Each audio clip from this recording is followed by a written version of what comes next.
power of nocebo.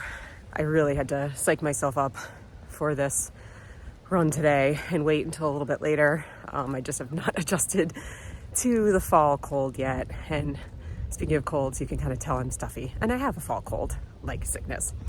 But that's okay, because I got outside today and I went for a run, which has been a rarity in my life the last 2 years. So today I also took a long time to psych myself up because I was like really nocebo-ed yesterday at my doctor's appointment.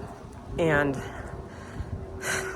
I didn't want to go. And the reason I had to go was for my runner's dystonia, which I am trying to treat as 100% Tension Myositis Syndrome, Mindbody Syndrome. But the reason I had to go was a very important reason, and that is because usually when like you have something kind of crazy happen to you, like happened to me, where you just lose your ability to walk in like a second, like your foot just stops working, you should probably get a brain MRI. And so I did. And I didn't originally have this last year when I developed runner's dystonia, and I had some pretty bad treatment for it. So I had found a new provider and been like, can we just like please get a brain MRI to like rule out anything else, MS being one of those things. So I had gotten a brain MRI in March of this year, and it showed something, right? I don't know what it was. My doctor, who is not a neurologist, he's a physiatrist, didn't really know what it was. The radiologist was sort of like, this is kind of a non-specific finding, but follow up in like 3 to 6 months and get another brain MRI to like make sure it's stable or whatever. So that was kind of a terrifying thing to live with for this year.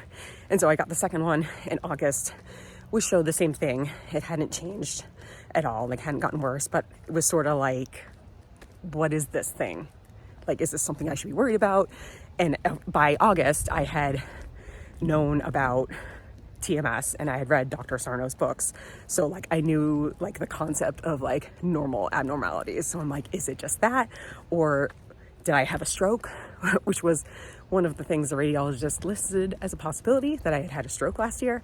So yeah, it was kind of terrifying. I didn't know what it was, and my physiatrist didn't know what it was. So my physiatrist was basically like, I just want you to continue to get brain MRIs for the next 6 months, like every 6 months. I mean, sorry, yeah, no, like get a brain MRI for every 6 months for, I don't know, the rest of my life.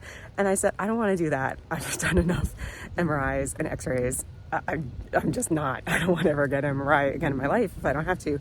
So he's like, okay, well then you need to go see a neurologist. And I'm like, okay, I will.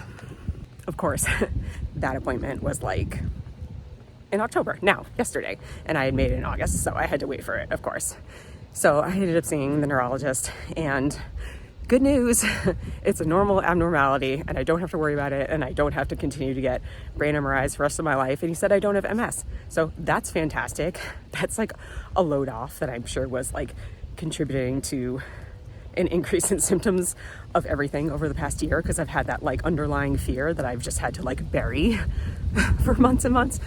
But anyway, I also kind of just asked the guy, and I was probably like asking for it a little bit, because like I know now, knowing that I have TMS, like I have to go in with like my full diamond enchanted armor, like being like like guarding myself against the nocebos and unwanted comments about my disorder. That was a Minecraft joke if you guys didn't know what full diamond enchanted armor was. Sorry about the wind, it sucks. Anyway, I'm gonna turn around because usually going down this street it's worse. So anyway, yeah, so, but I was like, you know, my first neurologist that I saw, like, didn't even think that I had focal dystonia, but was all sketchy about it. And he's like, well, we're just going to shoot you up with Botox anyway. And he was the one who refused the brain MRI. He was the one who never offered me medication or other treatments or anything. So I was like, just hear my symptoms and what's happened to me this past year, along with like all the other billion like disorders that I've developed, like the chronic pain and the itching and the hives and the tinnitus and the balance issues and the migraines and the chronic fatigue and all the things. And he was basically at the end like, I think you have focal dystonia. And I'm like, fine, whatever, that's fine. And I did throw out like the FND diagnosis at him, because I was like, do you think it sounds like FND? Like, what do you think about that? Because I have like 10 new medical disorders in the span of like 6 months. And he was like, I don't have an opinion on that. And like all grumpy, like he was like the grumpiest doctor I ever met.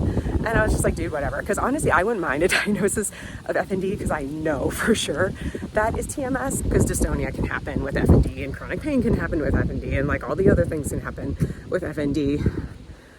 And I don't know, but he was so bitchy. But the worst thing, the nocebo effect that he totally got me with, he's like, you should just continue to get Botox. Like, basically, you should have canceled your other Botox appointment. So he continued to say about the Botox, well, maybe it's, even though it's been 6 months, it's lasted longer than you. Like, it's still been working this whole time, which is crap, because that's just not how Botox work. And even if it did last 6 months in me, I should have had like the peak of improvement after 3 months, and it should have like slowly gotten worse over like 3 months since then. And I definitely have had my peak of running at like 5.5 months after I got that Botox injection. So like, yeah, I think leading up to the appointment, and certainly today, I've been feeling like my dystonia is worse again. And is it because I was expecting the appointment, and you know, whenever I have to think about seeing medical providers for my dystonia, it does make me worse. Like I start twitching and like get really tense. Like it really actually happens. And sometimes when I sit in appointments, I'm like, my like thigh is twitching, which is one of like my things. And today, of course, I felt totally worse. And I just was like, I need to continue the plan. Like I need to go for a run. It doesn't matter if it sucks. Like I don't need to get Botox again. I don't need to, even though like this guy says it and my other doctor says it. They just don't believe, and I believe. So that was harsh. That was harsh. And I felt like my dystonia was harder the first 2 miles of this run. And then I got like a really bad stomach cramp at like 2 1/3 miles. And I was like, what the hell? And fortunately it was at a crosswalk. So I stopped, and I stopped for like a minute or two. And I just was like digging into my stomach, being like, come on, man. And I was like, you know what? Fuck this. I'm gonna go run back the long way to my house, and I'm gonna go on that road that's usually triggering for me because the road is tilted some kind of way and it has a lot of downhill, and whatever, we're gonna do the hardest road that I just usually avoid. And so I did it. And then at mile 3, I hit my favorite cemetery, which is usually actually a really like safe and comfortable place for me because it's quiet. And I was like, let's freaking go. So I turned up the pace and I hit my neighborhood, and I ran the last 5 or 6 minutes at my old pace and did a 7-11 minute pace, which is fast. And that's what I used to run. So every mile during that run, I got better and faster. My dystonia got better. And I was like, you can just not take the freaking confidence and resolve that I have that this disorder is 100% psychological. So screw you, nocebo. It took a little bit to run that nocebo out of me because I got the confidence over the course of the run that I can do it. And I need to be proud of that. I faced a lot of challenges today. I faced a lot of challenges the past 1.5 years. And I always feel my symptoms get worse when I lose that confidence. So I did it today. I'm proud of myself. I'm really proud of myself. And I think that's a good message of safety for my brain. So yeah, it was cold.